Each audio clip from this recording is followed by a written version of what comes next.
Major rice-producing countries in Southeast Asia are facing the threat of another crisis, 10 years after barely recovering from a similar one. Countries like Indonesia and the Philippines are struggling to cope with a dwindling domestic supply. In April, the Indonesian government decided to import 2 million tons of rice when prices spiked in the local market. The shortage is also hitting Filipinos right in the pocket. The low supply of the vital staple grain has sent prices in the archipelago soaring. Our Barnaby tells us why a rice-producing country finds itself coming up short.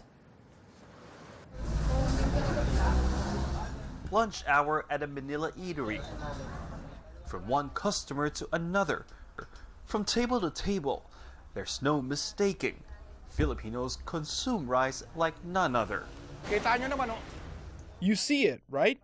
Everyone wants rice. They even ask for extra servings. Those extra servings are going to cost Zaldilazo's customers more now, however. He says soaring inflation has forced him to raise prices. Our customers complain, but we explain to them that what we do is also hard work, so we cannot be losing money.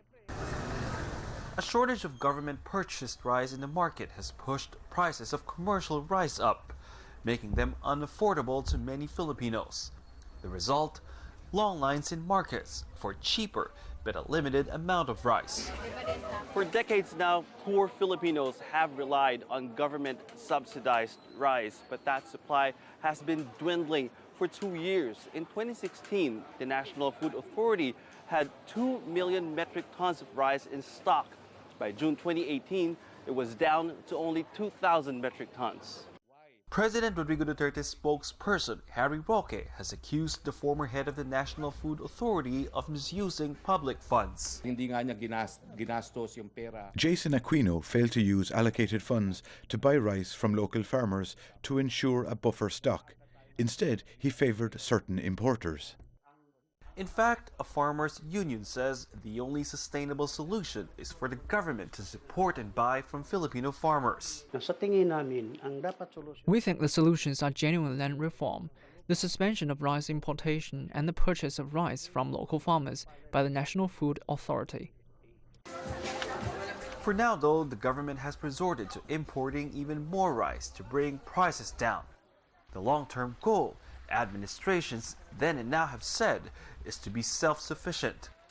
Pending in Congress, however, a bill that if passed into law would impose higher taxes but remove import limits on rice. Barnaby, CGTN, Manila.